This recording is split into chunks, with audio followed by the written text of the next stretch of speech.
অনেকেই আমার জীবন সম্বন্ধে কেউ জানতে চায় ফেসবুকে। কিছু হয়তো আমার জীবনের কাহিনী বেরিয়েছে, কিছু বেরোয়নি। সব কথা বলতে যায় না, কারণ কিছু কিছু শব্দ আছে যে এগুলো বলতে গেলে নিজেরই শরম পায়। তারপরে ছেলেপিলে আছে, বন্ধুবান্ধব আছে, তারাও লোক সমাজে ঘরে হতে পারে, তাদের শরম লাগতে পারে। এই বিভিন্ন লোকলজ্জা বলতে পারেন, মান অভিমান বলতে পারেন, সব নিয়ে নিজের কথাটা বলতে অনেক সময় চাই না। তো বাস্তব কথা ইদানিং কিছু হয়েছে যে যে একেবারে স্কুলঘাট নেই, মূর্খ একজন শিল্পী, সুরশিল্পী। হ্যাঁ, কথাটা হলো এই, আর্থিক অবস্থা ভীষণ খারাপ ছিল। মামা স্কুলে ভর্তি করে দিল, মামার বাড়ি ভর্তি হলো, বাধ্য হয়ে মামার বাড়ি যেতে হলো। স্কুলে একটা লেখা দিল, একটা সিলেট কেনার মতন অবস্থা কারোর নেই। কোনো মামা, বাবা মার তো নেই, মামাদেরও একই অবস্থা।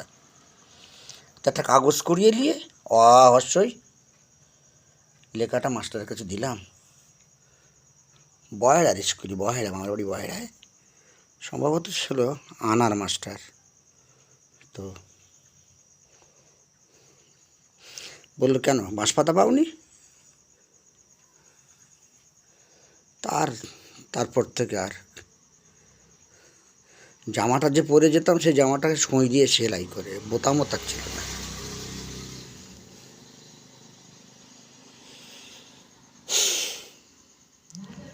আর আমাদের পরিবার ছিল এক সময় জমিদার, তো সে তার চিঠি ফোটা খুব একটা পাইনি, সামান্য, হ্যাঁ ভিটে বাড়িতে দেখেছি বটে।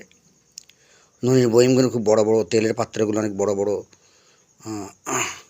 কিছু ঘরের খুঁটি ছিল অনেক বেশ মোটা মোটা। সেসবগুলো দেখে তখনই মনে হতো না আর্থিক অবস্থা সময় ভালো ছিল। যাই হোক, এ তো সেদিনের কথা। তারপরে নানি কী করলো, যে একটা 5 ভাই ছিল মামারা, বোন ছিল একটা, সে একটা বোনই হলো আমার মা। একটা গোয়াল ঘর আমাদের ভাগ্যে জুটলো। এই গোয়ালঘরটা তোরা ছেড়েছিল, ওখানেই থাক। সেই গোয়ালঘরটা ছিল মাটির দেয়াল, খুব মোটা।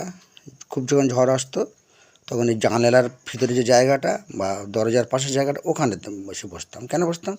যদি চালটা ভেঙে যায় তাহলে আমি মরে যাব না।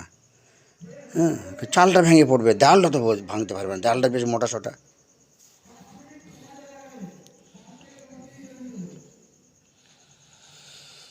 তারপরে তো অনেক জীবন কাহিনী,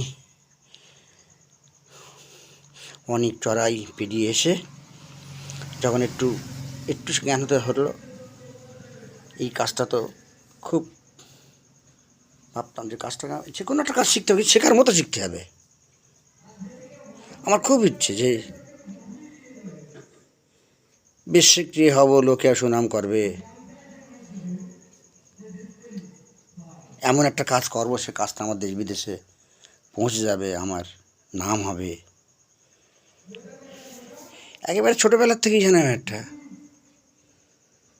যাই হোক, এই কাজটা করার সাথে সাথে খুব তো পেট চলতো না, পেটের খিদে, তাই খানার কচু গাছগুলো, থানকুড়ির পাতা, কচুর ডাগাটা জোগাড় করে এলে ক্যান্টনমেন্টের বাজারেও যেতাম। সেও কয়েক বছর করলাম। কদিন একটু পাটালির ব্যবসা করলাম, কদিন আলু পাজের ব্যবসা করলাম, কদিন মাঠে মজুরিও দিলাম। কিন্তু সঙ্গে সঙ্গে এই কাজটা করতাম, এই কাজটা ছেড়ে দিয়ে না। তারপরে সরাই পেরিয়ে ফিরিয়ে এসছি। এখন আল্লাহর ইচ্ছে, আপনাদের দোয়াতে অনেকটাই সাফল্য, মানে তখনকার থেকে অনেকটাই বেটার বলতে পারেন। কিন্তু হলে কী হবে, তখন সেই তালপাতার কুঁড়ে ঘর থেকে যে শান্তিটা পেয়েছিলাম, এখন 3 তলা বাড়িতেও সে শান্তিটা আমি পাইনি।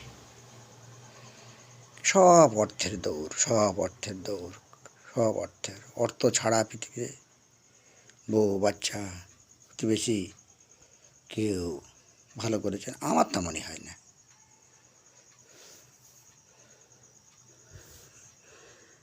যার ফলে নিজের সাথে খুব যুদ্ধ করলাম, করতে করতে করতে করতে নিজেকে হেরে গেলাম। হেরে গিয়ে ঘর ছাড়লাম।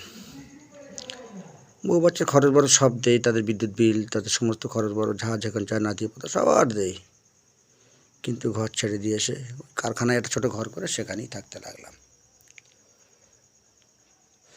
আর কাজটাই বেশি করে আরও মন দিতে লাগলাম। না, যদি কিছু আসে তো এখান থেকেই আসবে, না হলে আর কোথাও থেকে কিছু আসবে না। হ্যাঁ, তবে একটা জিনিস, মাঝখানে নামাজটা পড়তাম, যা কিছু বলতাম আল্লাহকে বলতাম, দুঃখটাকেও আল্লাহর কাছে বলতাম, সুখটাকেও আল্লাহর কাছে বলতাম। যখন দুঃখ আসতো তখনও আল্লাহর কাছে বলতাম যে আল্লাহ সবর করার তৌফিক দান করুন। যখন সুখ আসতো তখন বলতাম যে আল্লাহ অশেষ তোমার রহমত। এই করতে করতে করতে করতে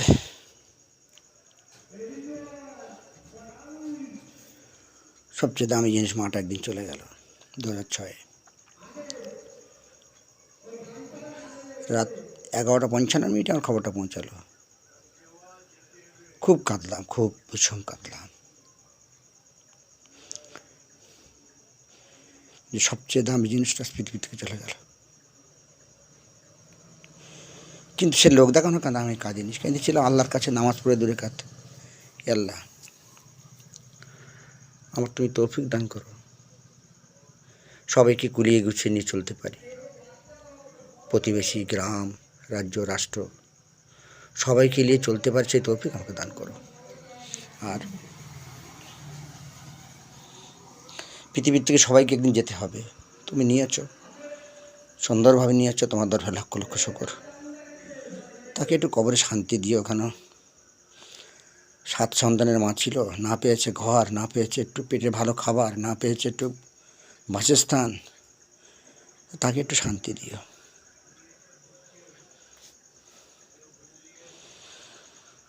এই আমার জীবনের কাহিনী বলতে গেলে, পরিপূরকভাবে বলতে গেলে তো অনেক অনেক অনেক কয়েকদিন লেগে যাবে। 59 বছরের একটা জীবনের কাহিনী, সে কি আর এই 1-2 মিনিটই বলা সম্ভব? তারপরে স্কুলের খাতায় না, জীবনের খাতায় 1000 বার পরীক্ষা দিতে হয়েছে। কখনো পাস করেছি, কখনো জিতেছি, কখনো হেরেছি। তবে একটা কথা এই যে ইমরান খান বলেছিল কথাটা, যেন দুটো স্ত্রী চলে গেল তখন বলেছিল, সাংবাদিকরা বলল আপনি আর বিয়ে করবেন না? বলেছিল হ্যাঁ, বিয়ে আমি করতে পারি, যদি নাকি দুঃখের ভাগটা কেউ নেয় তবে আর একটা আমি বিয়ে করব। তারপরে রাজ বিয়েটা করেছিল, এখন কেস মামলা চলছে। জানি না কতটা সেই স্ত্রী কতটা সুখে আছে তা আমি বলতে পারবো না, তবে কথাগুলো তো মনে থাকে। কিছু কিছু কথা আছে না যে জীবনের সাথে মিলে যায়, সেটাই পিলে বউ বাচ্চা তারা খুব একটা বুঝতে চাইলো না। তবে খারাপ না, খারাপও বলবো না, হয়তো পরিবেশ, চারপাশের পরিবেশ হয়তো তাদের যেতে বাধ্য হয়েছে।